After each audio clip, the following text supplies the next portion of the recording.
Chers amis, bonjour. Bonjour depuis le Vaucluse, chez Jean-François qui m'accueille aujourd'hui. Bonjour Jean-François. Bonjour Gabriel. J'avais très envie de vous faire connaître, si vous ne le connaissiez pas déjà, Jean-François, parce que pour résumer très rapidement, on avait eu un petit échange mail il y a 1 an, 2 ans, autour de la question de la nourriture pranique, autour du livre que j'ai écrit. Et puis, ça en était plus ou moins resté là. Et j'ai découvert une des interventions de Jean-François chez TEDx. Moi, je dis TEDx, toi, tu dis TEDx. TEDx, voilà. Ça dépend. Chacun. Et cette intervention autour du doudou lapin, le phénix et le lapin, m'a vraiment résonné profondément. Et j'ai contacté Jean-François. Et me voilà chez lui dans le Vaucluse, donc un grand merci pour ton accueil. On a un petit peu pris le temps avant de nous retrouver devant la caméra maintenant, on est allé un peu se promener, on a échangé. J'ai encore découvert d'autres aspects te concernant, et en particulier, je ne savais pas du tout que tu as réalisé 2 pauses alimentaires, 2018, 19 jours, 2019, 21 jours. Alors ça, c'est un des aspects te concernant dans ton parcours, mais plus généralement parlant, donc on a vraiment matière à partager à toutes ces personnes qui vont nous regarder et nous écouter. Mais te concernant, est-ce que tu pourrais un petit peu, pour poser le cadre, dire qui tu es, si on peut dire ça comme ça?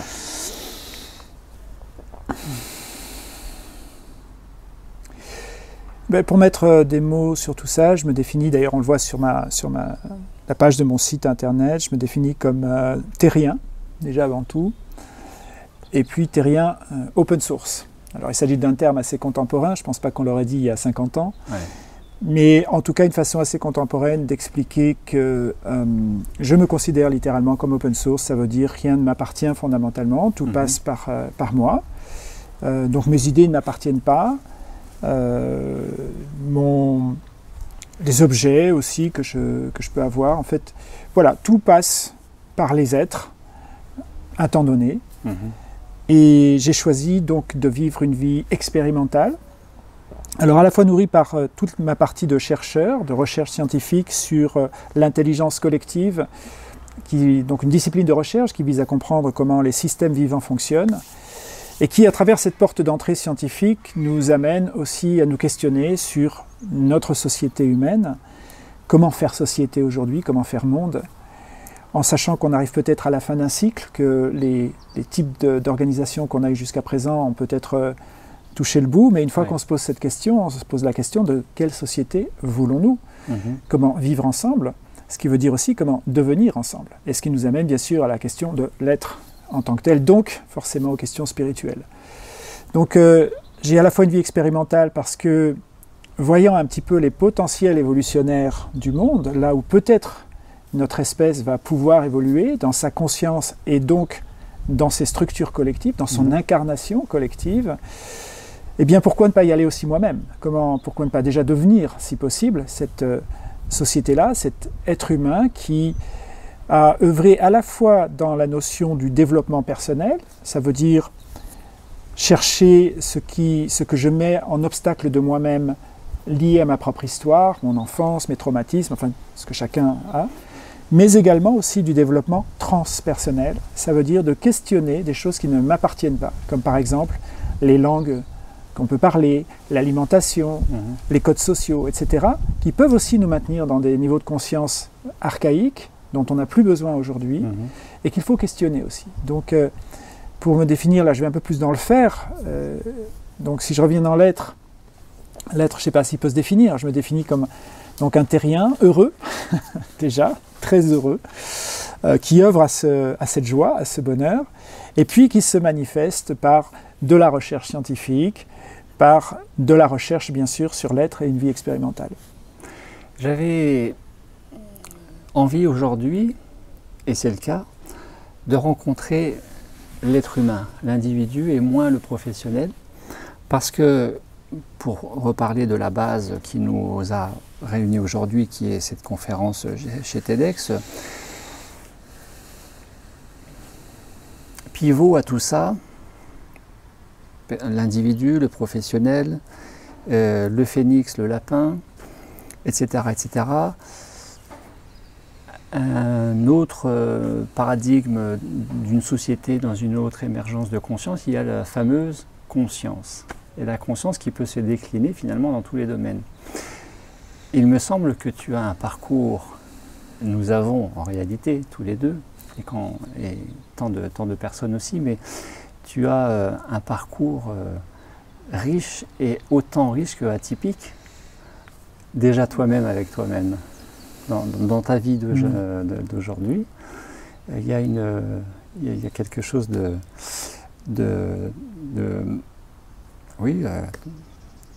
très riche, de très inattendu, et qui, il me semble, t'a aussi forgé dans une certaine conscience aujourd'hui des choses. Est-ce que tu veux un petit peu détailler tout ça? Question très large. Hein. Je me retrouve beaucoup dans le personnage de Candide de Voltaire. Candide, finalement, ce jeune homme qui cherche la vérité, qui cherche à comprendre le monde, la nature ultime des choses, et donc qui part dans 1001 aventures, qui provoque des catastrophes, qui se fait mal, qui fait mal aux autres, qui fait aussi des trucs sympas, et qui va donc, par essai et erreur, finalement, acquérir des niveaux de compréhension plus profonds. Alors, spoiler, la fin de Candide de Voltaire se termine par « il faut cultiver son propre jardin ». Ça veut dire, métaphoriquement, effectivement, cultiver l'être, se sentir pleinement heureux, justement, et accompli dans cette... et plus chercher à changer nécessairement le monde, mais en tout cas changer son monde, son monde d'univers, puisque nous représentons tous à la fois l'univers tout entier et un monde d'univers. Et donc je me retrouve beaucoup là-dedans. Mais avec, après, effectivement, beaucoup d'aventures, des rigolotes, des moins rigolotes, donc des aventures qui m'ont mené dans toute une partie de ma vie à faire des choses comme de la cascade par exemple, donc avoir le métier de cascadeur. Même professionnellement. Hein. Professionnellement, oui. Donc de rencontrer mes limites. On dit souvent pour des jeunes hommes, il lui faudrait une bonne guerre. Je ne souhaite évidemment à personne, mais alors personne la guerre et ses horreurs. Mais cette expression dit quand même quelque chose sur l'aspect initiatique de la confrontation, on va dire, des rituels masculins, hein, que des rituels masculins peuvent amener, de se confronter au danger, à la responsabilité, la conséquence de ses actes, dépasser des peurs, dominer le corps, dominer les passions, tout ce côté très masculin finalement, hein, du masculin qui veut casser, dépasser tout ça. Et j'ai toute une partie de ma vie effectivement qui a eu ça. Donc ça va de beaucoup voyager à beaucoup de métiers, dont celui de cascadeur pendant quelques années. J'ai fait de la prison également.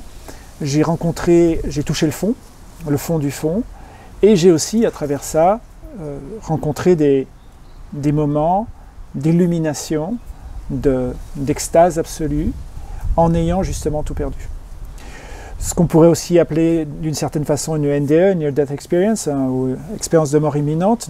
Alors non pas dans le sens médical du terme, je ne parle pas de situation où le cœur s'arrête et la physiologie s'arrête, mais littéralement le psychisme s'arrête, il ne peut plus dans cet état-là. Des moments de grâce. Et un moment d'état de grâce absolue, oui.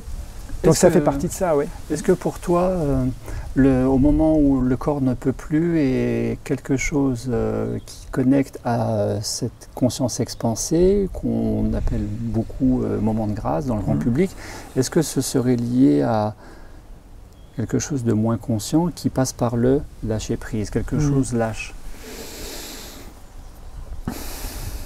Absolument. La métaphore d'ailleurs que j'utilise et dont je parle dans mon TEDx ou TEDx, je parle justement d'une bûche qu'on peut voir, quand on a une cheminée, on voit une bûche qui se consume, puis tout d'un coup, voilà, ça tombe en cendres. Et ça fait effectivement dans ces expériences douloureuses, comme si j'avais fini de me consumer et puis il ne reste plus qu'un petit tas de cendres. Et là, j'ai cette expérience du diamant. Ça laisse place à un diamant et illuminé par une lumière d'amour que je ne pourrais jamais décrire, tellement il y a cette intensité. Et oui, qu'on peut parler d'état de grâce, d'illumination, on peut mettre les mots qu'on veut dessus, ou on peut aussi dire, tiens, il y a un effet hormonal qui enflamme le cerveau, nous dirons peut-être les gens dans les neurosciences, peu importe. Mais oui, il y a quelque chose qui vient, alors là, par un lâcher-prise forcé. Ça veut dire que j'avais créé finalement des conditions de vie qui m'ont amené à une impossibilité. Et état que l'on rencontre aussi dans la phase d'agonie, le moment où on va mourir, où le corps lâche. On laisse partir le corps, on laisse partir le souffle, on laisse partir tout ce à quoi on pouvait rester attaché jusqu'au dernier moment, à commencer par sa vie, tout simplement. Et j'ai vu après, par l'expérience, que grandir et le chemin spirituel ne passe pas par une conquête, mais par un lâcher-prise, toujours. On peut avoir l'impression d'une conquête dans le sens où on peut créer des injonctions du genre « il faut aller chercher le lâcher-prise, il faut conquérir le lâcher-prise ». Et quelque part, il y a aussi un peu cette ambivalence de savoir lâcher prise sur le lâcher prise aussi. Complètement. ça va comme ça. Mais la conquête le cheminement spirituel passe davantage par quelque chose à lâcher que quelque chose à acquérir, à conquérir. Oui, totalement. J'en fais l'expérience chaque jour dans tous les domaines de mon existence. Et j'aimerais aussi entendre, pour que ça n'aille pas que dans un sens, entendre ta propre expérience là aussi. Ces moments où tu sens que tu as grandi parce que quelque chose lâchait. Tu pourrais partager quoi par exemple? Je te racontais ce matin que moi qui me suis construit enfant à partir du livre, et que ça a été aussi un tuteur de résilience important, le livre, dans ma vie, eh bien, je racontais dans des vidéos précédentes que début 2020, j'ai brûlé une bibliothèque sur 2, j'en avais 2, j'en ai plus qu'une, en tout cas le meuble, et que les livres sont partis à être donnés, vendus ou jetés.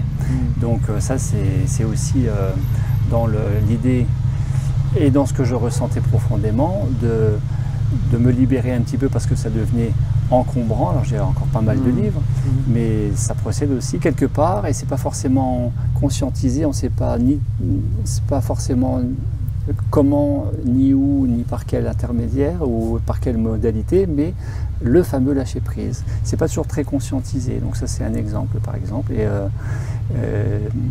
j'aspire de plus en plus à la voie du voyager léger dans cette incarnation. Voyager léger, ça passe chez moi par moins de livres et moins de beaucoup d'autres choses aussi. Bon voilà, et puis ces instants particuliers où j'ai été investi de cette lumière, de cette joie, de cet amour qui expanse, j'ai envie de dire quasi à l'infini, dans cette relation au rien, et au travers de ce rien où il y a tout. Et paradoxalement, avec parfois ces sentiments de peur qui m'ont fait fermer ça. J'ai aussi connu ça, et quelque part de le rechercher aussi, alors qu'il n'y a rien à rechercher puisque tout est là déjà. Donc c'est l'aventure humaine entre matière, monde manifesté, monde subtil, entre vouloir et non vouloir, entre lâcher prise mais ne pas vouloir lâcher prise non plus. Il n'y a rien à vouloir lâcher prise, c'est plutôt un état d'être, plutôt qu'il faut à tout prix quelque chose. Donc j'aime bien dire en permanence que nous sommes tous en chemin, et qu'en même temps nous sommes enrichis mutuellement et parfois à notre insu de ce qu'on peut émaner et voir rayonner. Et qui va nous parler d'une manière ou d'une autre, et qui peut-être un jour va ressortir. D'où que 2 ans plus tard, je suis chez toi aujourd'hui. Est-ce que tu pourrais donner un exemple précis de quand tu dis « le corps n'en peut plus, je suis arrivé à une limite, et là il y a quelque chose qui lâche » et que tu as vécu?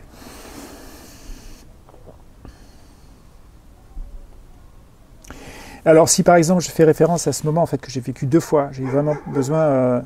comme pour le Covid, d'une piqûre de rappel, donc d'un vaccin de rappel, il semblerait. Ce moment où il y a une telle souffrance psychique.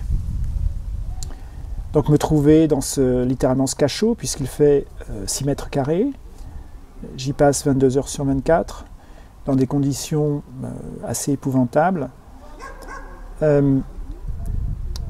Et donc le corps physique déjà ne voit plus d'horizon de plus de quelques mètres pendant des mois et des mois. Déjà, ça en oublie aussi ce que ça fait que d'avoir toujours devant soi un mur. Toujours. Donc la prison. Hein. Donc la prison. Et puis une impossibilité psychique dans le sens où ça devient tellement intenable, il y a une telle souffrance que quelque chose doit se passer. Pour beaucoup, ça va se passer dans le corps. Je mets le tabouret, je m'accroche, je pousse le tabouret et ça s'arrête là. Ou par l'automutilation. Je m'automutile et je peux dire que j'ai ressenti. Je ne les ai pas accomplis, mais j'ai compris ce que voulait dire le besoin de s'automutiler. Qu'on va trouver aussi quand on voit les expériences d'Henri Laborie sur des rats en cage, pauvres rats malheureusement, mais de voir aussi des rats qu'on soumettait à des stress et qui s'automutilent, qui dépérissent, qui vont se ronger, ou alors retourner leur agressivité sur un autre. Mais il y a quelque chose, une énergie qui doit sortir, donc elle doit retourner soit contre soi, soit contre l'autre, ou peut-être une expérience de transcendance que j'ai apparemment vécue, et dont j'ai aussi donc intégré les mécanismes. Alors ça ne se fait pas en appuyant sur un bouton, mais une fois que le corps physique et le corps psychique a vécu cette expérience-là, elle ne s'oublie jamais. Ça veut dire que d'autres moments de la vie vont peut-être se présenter, et on sait qu'il y a cet au-delà, bien sûr, de l'intelligence mentale, analytique, il y a cet au-delà de l'intelligence émotionnelle, finalement, qui relève plutôt de choses qui permettent de sentir, qui nous informent, mais qui ne permettent pas de décider. La décision de l'être se déroule ailleurs. Et donc, ce moment où tout ça lâche, ce moment où le corps ne sait plus, le mental ne sait plus, les émotions ne savent plus, ça veut dire tout l'espace cognitif, tout l'espace sensoriel ne marche plus. Et donc, quelque chose d'autre doit se passer, et là, on s'en remet à quelque chose de plus grand. Certains vont l'appeler l'âme, l'être profond, d'autres vont l'appeler Dieu, d'autres vont le voir sous une forme d'une figure archétypale ou religieuse qui va leur parler, peu importe.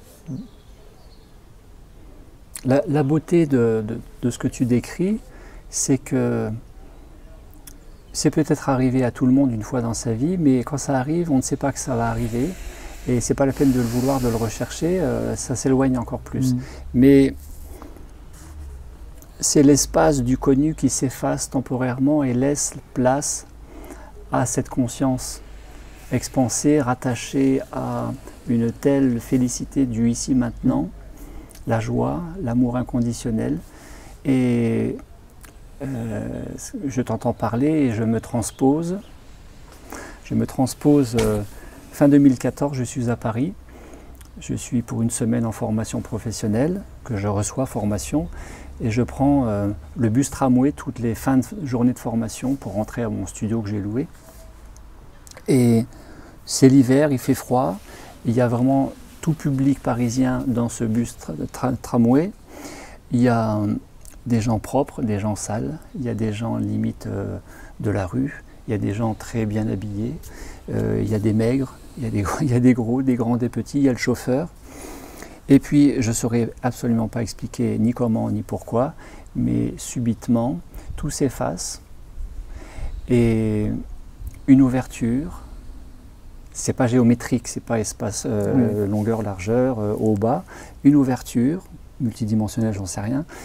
Et là, de me sentir relié, uni au cœur, à toutes les personnes, mais absolument toutes les personnes du bus et le bus tout entier, dans une joie sans limite, dans un amour infini, indéfini, indéfinissable, inconditionnel, et qui me fait ressentir cela autant pour le SDF que le petit garçon qui est dans le landau, enfin berceau landau, que la ménagère, que le chauffeur de bus, que le noir, que le blanc, est quelque chose d'immense et qui disparaît comme il est apparu et qui dure ce que ça dure. Et là-dedans, le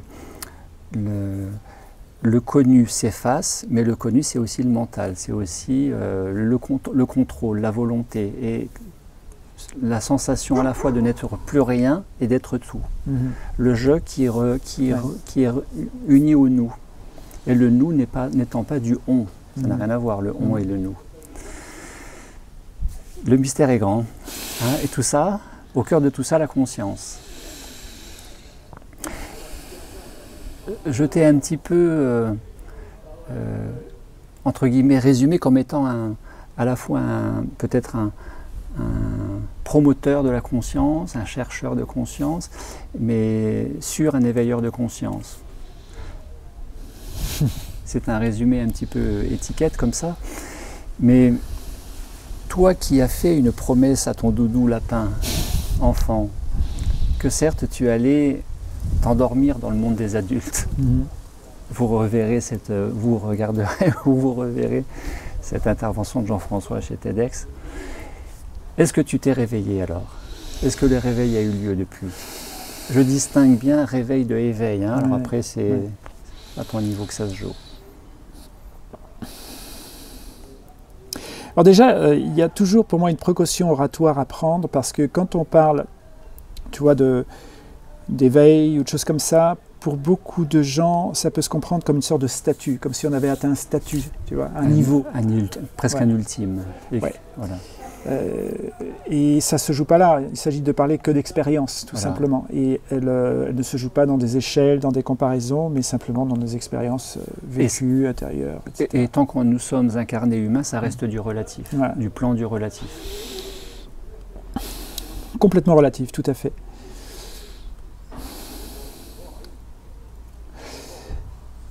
Redis-moi la question.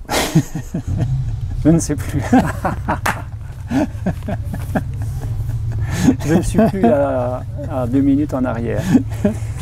Touchez mon grand âge. Est-ce que tu as pu te réveiller? Est-ce que tu t'es réveillé? Est-ce que tu as honoré la promesse à ton doudou lapin que tu lui avais fait, enfant? Que de t'endormir en t'immergeant dans le monde adulte, toi en grandissant.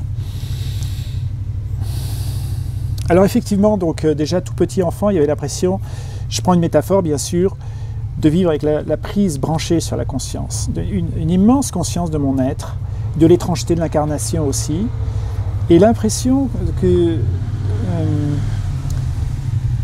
comme si les gens qui m'entourent, donc en général des adultes évidemment, enfants se trouvent entourés d'adultes, comme s'ils avaient débranché la prise. Ça veut dire qu'ils vivent, mais un petit peu sur eux-mêmes, par des habitudes, par des cartes mentales. Alors évidemment, gamin, tu ne dis pas ça, tu ne dis pas ils vivent sur eux-mêmes par des habitudes, des cartes mentales. Tu le vis directement.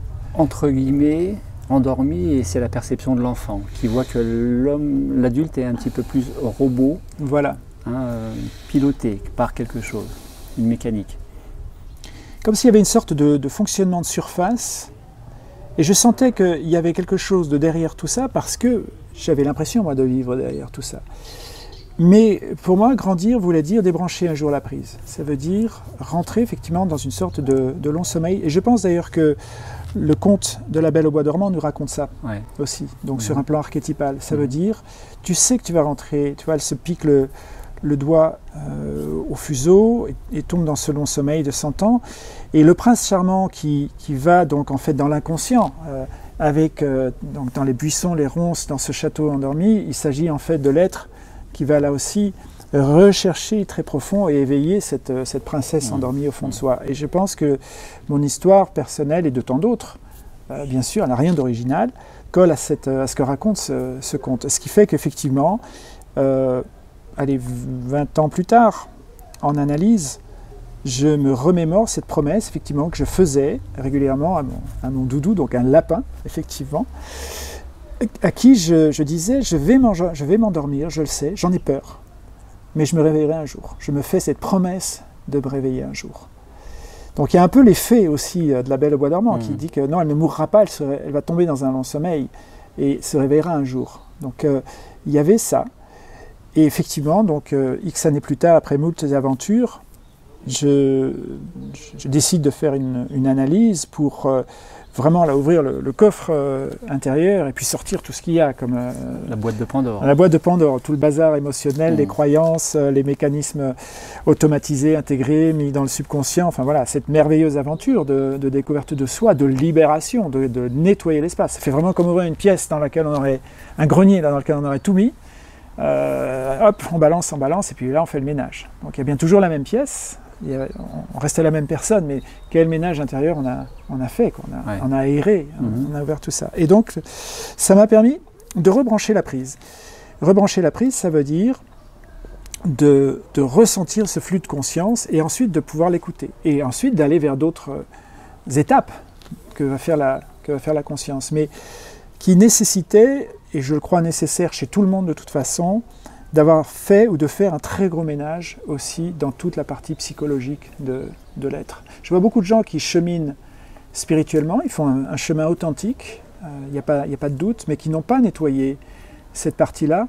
Et donc, tant qu'ils ne se trouvent pas suffisamment sollicités dans des situations de vie un peu difficiles, ils ne se rendent pas compte qu'il y a tout ce bazar qui reste et qui va ressortir le jour où ils vont se trouver sollicités dans des moments de vie un peu difficiles. Situation de vie un peu difficile, ça veut dire sortie du contexte habituel où nous avons le confort de dormir tranquillement sans même nous en rendre compte. Voilà, ça veut dire les situations qu'on connaît, peut-être aller au travail, la vie en famille, etc. Et d'ailleurs, les gens qui font des expériences transitoires comme ça d'éveil, on peut parler de satori, on peut parler d'état de grâce, peu importe les mots qu'on va mettre dessus, ça se passe souvent par les accidents de la vie, un deuil, une personne qui meurt, une catastrophe naturelle, un accident de la vie, une maladie, enfin des trucs souvent pas très rigolos, très durs, mais qui justement provoquent cet état où finalement, si je prends une métaphore, tout le terrain de la réalité qu'on connaissait et qu'on a cartographié par des mots, des concepts, des théories, des explications, des réflexes, des modes opératoires, etc. Tout ce terrain-là, on ne se trouve plus dessus. Ça veut dire que toutes les cartes qu'on avait ne servent à rien puisqu'on se trouve dans un ailleurs. Donc tous les mécanismes référentiels, y compris nos mécanismes référentiels sociaux, ça veut dire de demander à des amis, etc. Oui, mais on a des amis qui nous ressemblent. Les affinités se créent sur un consensus d'un narratif que nous partageons, en tout cas en grande partie. Donc on se trouve dans ce nulle part, où aucune carte mentale ne marche, aucune expérience psychique passée ne marche. Et là, au-delà de l'angoisse et de cette peur du néant, mais oui, mais il y a l'être. L'être revient, qui restait un petit peu effacé par les habitudes de vie. Et donc, finalement, dans beaucoup de mes conférences, dans les échanges avec les gens, quand on me demande, tiens, comment tu définirais la conscience ou la sagesse, je leur dis déjà, pour moi, ça fait partie de ces mots univers qu'on ne peut pas définir. On peut dire il y a manifestation de la conscience, il y a une manifestation d'intelligence, il y a une manifestation de sagesse. On peut voir quand ça se manifeste, mais pratiquement tout le monde, la plupart des gens, peuvent se relier à une expérience telle que je viens de la décrire. Ça veut dire ces moments, comme tu le disais, quelque chose les a bousculés, les a envoyés en dehors de ce territoire qu'ils connaissent bien, de ce quotidien, et là ils se trouvent sollicités. Alors pour certains, ça peut rester un moment de panique absolue, où, comme on dit, pète un plomb, et pour d'autres, il y a cet état de sagesse, se disent, tiens, mais j'ai fait quelque chose, une voix m'a parlé, un ange m'a guidé, mon être profond m'a dit que mon âme m'a parlé, peu importe. Ils sentent une expérience de transcendance, quelque chose qui les guide, qui leur dit quoi faire. Et ça ne se joue absolument pas dans le logico-déductif ou l'analytique, puisqu'on se trouve en dehors de toutes ces cartes-là. Après, peu de gens savent en faire quelque chose de ça, ils reviennent au quotidien, on essaie de revenir dans cette cartographie qu'on connaît bien. Alors j'aimerais t'entendre là-dessus, j'imagine que toi qui accompagnes quand même des gens qui ont décidé de vivre une grande aventure, à savoir questionner une addiction, celle de l'alimentation physique. Qui d'emblée est cataloguée comme une addiction par Jean-François, mais on y est, hein, parce que c'est la grande matrice. Hein, la grande matrice qui nous maintient dans le rapport concret de la matière par le biais de la nourriture. Quand on regarde de plus près, la plupart mangent dans un rapport émotionnel à la nourriture et sans être en véritable écoute du besoin du corps physiologique. C'est-à-dire plus se remplir que se nourrir, et c'est déjà une addiction. Voilà. Je t'ai un peu coupé la parole. Oui, peut-être pour finir sur ce... Oui, je le vois comme le terme... pour moi, la nourriture physique représente l'addiction, la source de toutes les addictions. La première. Pourquoi ? Parce que bébé, la moindre angoisse que va vivre le petit enfant, on va y répondre par la tétée, le biberon, etc. Donc, c'est-à-dire la présence à la mère, voilà, au référent parental, le père ou l'oncle, et aussi à le sein. Voilà, la mère nourricière. La mère nourricière, voilà. Le remplissage, le rassurant, sachant aussi que le sein ne diffuse pas que du lait, mais aussi de l'affectif. Exactement. Ouais. Donc il y a cette corrélation engrammée très tôt, dès le début de notre existence, avant le langage, avant qu'on ait construit nos structures cognitives ou psychiques. Et donc après, tout ce qu'on va pouvoir faire, soit en fumant, soit en surtravaillant, toutes les formes d'addiction dérivées, à mon sens, découlent de cette première addiction. Et quand je parle d'addiction, je n'ai pas de jugement de valeur, hein, attention, juste un phénomène addictif que je constate bien sûr en moi également. Donc d'où ma question, puisque tu rencontres des gens qui décident de sortir de la zone connue, de la carte connue justement. Ils tentent l'expérience, ils vont dans des processus déjà de pause alimentaire pour aller explorer ce qui se passe. Or, déjà faire une pause alimentaire nous amène dans un espace expérientiel tout à fait en dehors du quotidien et du connu. Raison pour laquelle toutes les traditions spirituelles de tous les temps pratiquent déjà le jeûne en tant que tel, ça veut dire de sortir de l'alimentation. Pour ça, ça constitue un outil de connaissance de soi. Mais ma question à toi, comment tu vois les gens justement réagir ou construire des expériences par rapport à cette sortie du terrain connu, si je garde cette métaphore? Alors, autant toutes les personnes que j'ai accompagnées depuis 2014 ne recherchent pas forcément à quitter la dépendance alimentaire, autant il y a autant de motivation à me solliciter pour un processus de pause alimentaire nourri à l'énergie de vie, donc au prana, il y a toujours une nourriture. Finalement, je suis le substitut maternel. Les gens ne mangent plus pendant ces 7, 14, 21 jours, mais je fais la maman, je leur donne du prana sous forme de pratiques psychocorporelles, méditation, respiration, relaxation, méditation, etc. etc. Donc quelque part, je suis un substitut maternel. Et c'est rigolo parce que avant la guidance pranique, j'ai été aussi infirmier et j'ai été infirmier en alcoolologie. L'alcoolologie, c'est une dépendance, donc j'ai accompagné pendant 6 ou 7 ans. Donc tu donnais de l'alcool aux gens, tu les nourrissais? Voilà, donc j'accompagnais à l'aide au sevrage tabagique et alcoolologique. Donc j'étais déjà dans le champ de la dépendance par l'oralité, le rapport à la bouche, de remplissage. Et aujourd'hui, finalement, je suis sorti du champ thérapeutique infirmier pour être dans le préventif, éducation à la santé, par une plus grande conscience et connaissance des mécanismes qui nous relient à la nourriture, et je suis toujours dans le champ des dépendances avec la dépendance alimentaire. Alors je ne suis pas nutritionniste, diététicien, psy des dépendances, c'est plus large que ça, c'est moins spécifique. J'accompagne dans la pause alimentaire, le jeûne pranique, et je ne suis pas sûr que l'on quitte véritablement le champ du connu pour s'immerger complètement. D'un côté, je quitte complètement le connu et j'accepte de m'immerger complètement dans l'inconnu que représente la pause alimentaire, le jeûne et le jeûne pranique. On ne lâche jamais véritablement d'un côté pour s'abandonner complètement d'un autre côté dans l'inconnu. Et c'est ça la plaque pivot entre le connu et l'inconnu. Lâcher, s'abandonner. Et je prononce personnellement que très rarement le mot s'abandonner à quand je guide, quand j'accompagne les individus et les groupes, parce que s'abandonner à ici maintenant, le présent, hors temps, hors passé, hors futur, mécanique du stress, la pleine conscience du ici et maintenant, parce que s'abandonner renvoie à l'abandon qui est une des blessures originelles et qui nous a fait nous raccrocher à peut-être le sein de la mer, peut-être plus tard une dépendance X, Y, Z. La notion de l'abandon est une notion délicate. Et je suis persuadé que c'est ça aussi l'objet du mieux vivre au présent, avec plus de discernement dans le rapport à la nourriture. Il n'est pas question d'arrêter de manger, c'est une conséquence, mais que la plaque pivot, pour rétablir l'équilibre avec tout ça et enfin arrêter de manger pour se nourrir et que ça nourrisse le physique, le mental, l'émotionnel, c'est se réapproprier, s'apprivoiser soi-même dans sa relation à l'abandon. Tant que nous ne nous abandonnons pas, nous nous accrochons et nous contrôlons.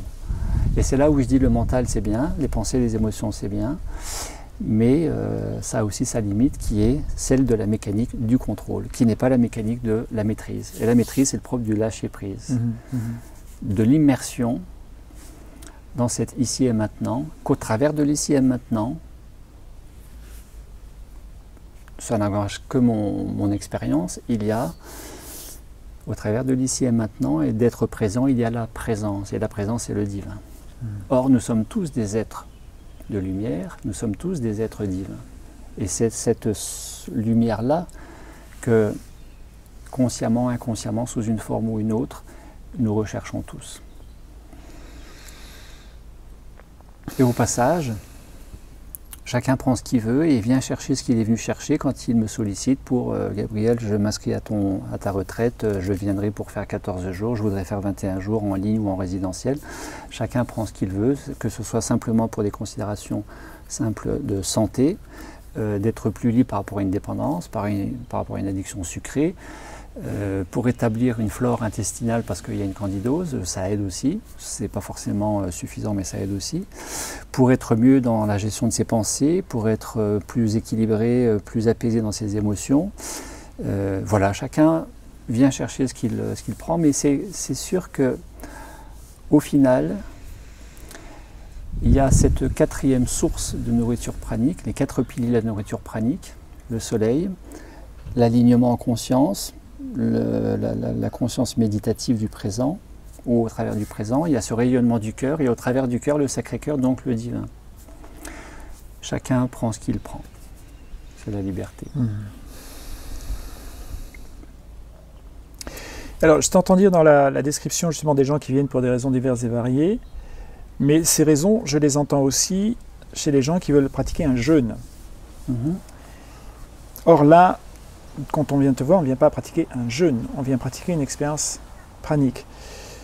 Tu dis quoi justement à ces gens qui viennent donc pour une raison qui leur appartient? Sens-tu qu'il y en a qui viennent plutôt pour juste pratiquer un jeûne en tant que tel, avec toutes les vertus que l'on connaît? Viennent-ils vraiment pour l'expérience pranique ou viennent-ils finalement pour une simple pause alimentaire, à ce moment-là, qu'on pourrait appeler jeûne, en tout cas dans ce qu'ils vont vivre?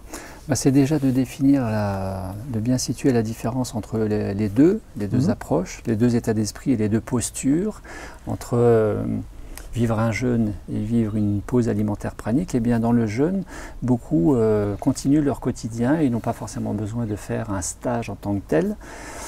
Et dans un stage de jeûne, bien, c'est le plus souvent la formule stage jeûne et randonnée. Donc on va être en activité, on va remplir la journée, s'occuper, on va se faire du bien, marcher, machin.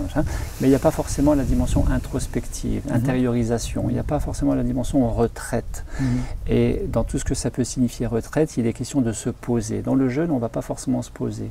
Dans le jeûne, pour simplifier pour le grand public, dans le jeûne pranique, eh bien c'est une pause alimentaire nourrie à la lumière qui fait que la phase de détoxination sur le plan physique est facilitée, surtout s'il y a eu un lavement avant pour préparer, mais qu'il y a aussi cette dimension dynamique possible, libre, accessible ou pas selon qu'on veut y accéder ou pas pour les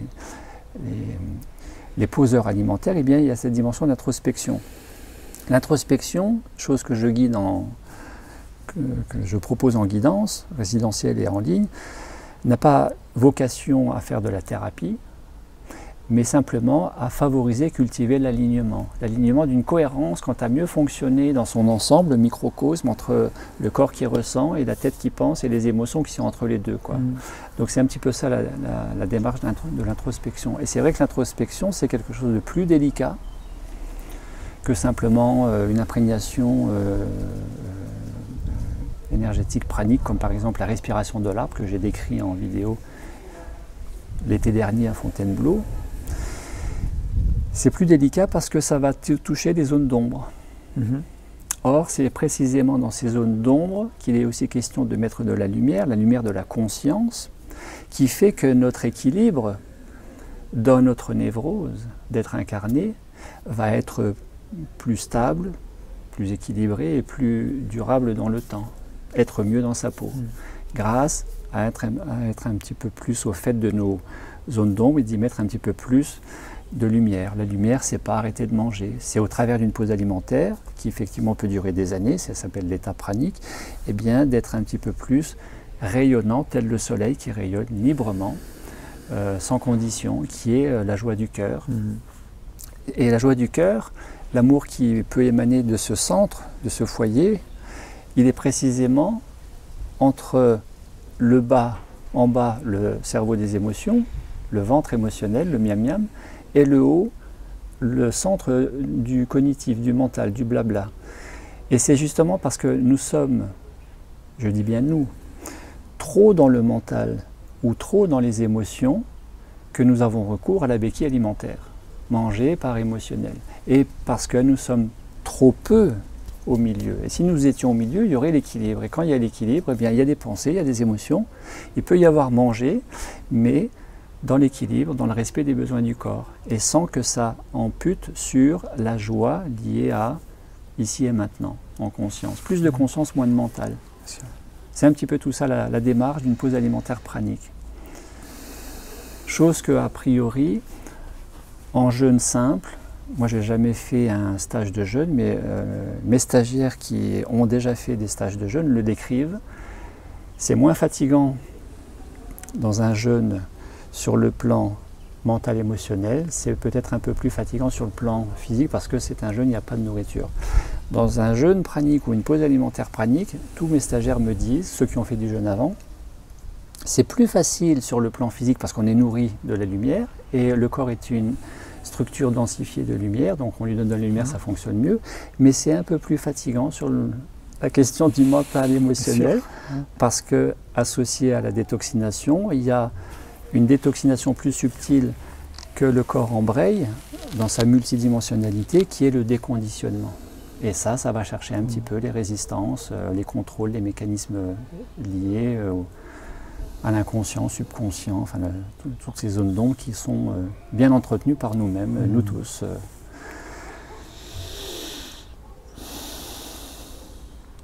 Oui, tu expliques bien ces différences dans les vidéos que tu as faites. Et ma question reste effectivement sur les personnes qui viennent, sur leur motivation, ce que tu peux observer, avec aussi une question en annexe dans ce que tu viens de dire. Ne reçois-tu pas des fois des gens où tu te dis il faudrait vraiment qu'ils passent d'abord par un travail de thérapie, de travail sur leur structure émotionnelle, donc le travail plus classique, thérapeutique, avant de pouvoir s'attaquer à ce niveau de profondeur, bien que ça donne un outil d'observation, il n'y a pas de doute. De toute façon, on va dans la connaissance de soi dans tous les cas. Mais n'en vois-tu pas déjà trop entravés à qui ça demanderait un travail thérapeutique plus classique, de type psychanalyse ou psychothérapie, avant de les avoir dans un espace finalement où ils vont explorer ce que tu proposes? Beaucoup d'entre nous, nous avons déjà fait ça, de façon partielle ou entre guillemets complète. Rien n'est jamais complet, même une thérapie, il y a toujours à mettre à jour. Mais beaucoup ont déjà fait ce genre de choses. Après, la retraite pranique que je propose, que j'anime, et dans laquelle j'accompagne chaque individu, c'est d'abord, entre guillemets, un stage de détente et bien-être. Ce n'est pas un stage de thérapie au premier degré, parce que là, on perd les gens encore un peu plus. C'est déjà pas forcément une démarche facile que de faire ça. Mais j'accompagne aussi en amont d'un processus pranique. J'ai des gens en individuel pour préparer un processus pranique, parce que clairement, il y a une dépendance à la junk food, il y a une dépendance au sucré, il y a un terrain familial propice à stimuler la capacité de l'affirmation de soi chez la personne qui s'apprête à faire 21 jours de pause alimentaire, mais qui, en projection, se dit « mais oui, mais après les 21 jours, je serais super heureux de rester à un repas par jour parce que mon corps ne me demande pas plus, sauf qu'à la maison on me demande de manger à tous les repas parce qu'avec les enfants et ma femme ou mon mari me font toute une scène parce que si je ne mange pas avec eux c'est la fin du monde. Donc j'ai un peu de mal avec ma confiance en moi-même et puis finalement je dis toujours oui alors qu'il faudrait dire non de temps en temps. Donc on fait aussi parfois ce travail-là avant de participer à une pause, préparer les gens à la pause, à se poser, c'est déjà pas rien. Ça fait partie de mes outils et ce que je propose. Après, tout le monde ne le fait pas. Et c'est là où je vois en processus pranique, en particulier en résidentiel, où certains stagiaires ne se posent pas et du matin au soir galopent. se fatiguent, voire s'épuisent et ne vont pas jusqu'au bout parce qu'ils préfèrent prendre la voiture et aller visiter telle chose, tel monument, telle attraction touristique, plutôt que de se poser, accepter la démarche introspective, aller un petit peu regarder ce qui se passe à l'intérieur, visiter le château intérieur, ouvrir les placards, les tiroirs, mettre de la lumière dans ces endroits où on a fermé et verrouillé depuis des années et des décennies parfois, quoi. Donc, c'est pas... il faut non pas de la volonté, mais parfois du courage pour tout ça, quoi. Alors il y a des gens pour qui c'est facile et d'autres c'est moins facile, et chacun a son rythme. Mais c'est d'abord détente et bien-être. On pose les bagages, on dépose le trop-plein, et c'est grâce à ce trop-plein qu'on reconnecte millimètre par millimètre à cette notion du vide, et ce vide, implicitement favorisé par le lâcher-prise, qui permet peut-être la joie, sans objet, la légèreté, le mieux-être, la clarification au niveau mental et finalement aussi plus de santé globale, quoi. Nous terminons cette entrevue aujourd'hui avec les moyens du bord puisqu'il y a eu un petit souci technique avec la caméra. Donc tu disais le colibri qui éteint le feu et avec lequel notion tu étais un petit peu, tu te sentais un petit peu pas tout à fait en phase. Oui, j'ai des convulsions à chaque fois, je bave. Oui, non, sérieusement, je veux dire, j'ai jamais accroché à cette histoire parce que à ce narratif. Alors ça vient aussi de mes recherches sur ce qui unit les gens, par exemple, ce qui unit les gens pour lutter contre quelque chose, ce qu'on appelle les objets monstres. Ça ne nous met pas dans la dynamique de créer un monde. Oui. Si j'étais un incendie, j'étais un incendie. Et on a des incendies à éteindre, évidemment. Quelqu'un qui a un accident au bord de la route, faut aller le sauver. Il n'y a pas de doute là-dessus. Il faut organiser nos efforts collectifs pour sauver cette personne. Mais en ce qui concerne notre monde, le résumer et vivre dans une réalité qui le résume à des problèmes, réchauffement climatique, pollution, inégalité sociale, pandémie, enfin, toutes ces choses-là. Et je constate beaucoup ce narratif-là extrêmement présent chez tellement de gens, et en fait aussi les news et tout ce monde anxiogène, cette réalité de fin du monde, qui factuellement n'a pas forcément quelque chose de faux, mais qui en même temps, si on se place sur le plan de la conscience, nous inviter à devenir des créateurs de monde, à fabriquer des mondes, et donc à trouver cette joie, cette jubilation de faire monde, qui nous remet aussi dans notre pleine puissance. Et qui, par la même occasion, va aussi faire que les incendies n'ont peut-être plus raison de s'y mettre. Voilà, juste un petit truc pas très important, mais qui me faisait réagir au colibri. Ce à quoi je précise simplement que on ne peut pas ne pas se sentir concerné par... alors, on ne va pas parler de problèmes en permanence, mais on ne peut pas ne pas se sentir concerné par les enjeux et défis d'un mieux vivre en société, et bien évidemment que de parler uniquement en termes de problèmes et de feux à éteindre. Ceci dit, bien au-delà de ça, il y a la liberté du colibri, incarnée par le colibri dans sa grâce à voler avec cette vitesse qui le caractérise, les couleurs du colibri, parce que c'est magnifique un colibri, et dans le jeu symbolique de tout ça, eh bien, la créativité d'une plus grande conscience au présent, au-delà des simples problèmes bien sûr à traiter, parce que quand on focalise les problèmes, eh bien quelque part on les entretient aussi, quoi. Jean-François, est-ce que, rencontre non exhaustive une fois encore, est-ce que tu souhaitais donner le mot de la fin pour aujourd'hui dans l'aventure de la conscience que tu incarnes, que j'incarne, que nous incarnons tous? Écoute, t'exprimer vraiment ma gratitude déjà d'avoir décidé de faire une halte dans mon fief, dans ce beau sud du Luberon français avec cette belle lumière là, qui nous illumine, et pour cette aventure que tu portes et que tu partages, que tu incarnes. J'ai beaucoup de joie toujours à rencontrer des êtres lorsqu'ils vont vraiment avec cœur au bout de leur aventure, peu importe laquelle, mais ils y vont, quoi. Alors vont-ils se planter? Ouais. Vont-ils faire des erreurs? Ouais. Y a-t-il mille et une raisons de les critiquer, de douter? Bah ouais, si on veut, mais voilà, ça me touche beaucoup ce que tu fais, ce que tu portes, et ça m'inspire bien entendu. Et je sais que je vais beaucoup apprendre. J'ai déjà beaucoup appris de toi, mais ça va pas s'arrêter là. Jean-François, merci pour ce retour du cœur, parce que je sais que c'est le cœur qui parle. Et puis gratitude réciproque, bien évidemment, vers toi. Et puis bonne route sur les chemins de la conscience en devenir. Et merci à vous pour votre écoute. Et à très bientôt. Au revoir Jean-François. Salut, à bientôt.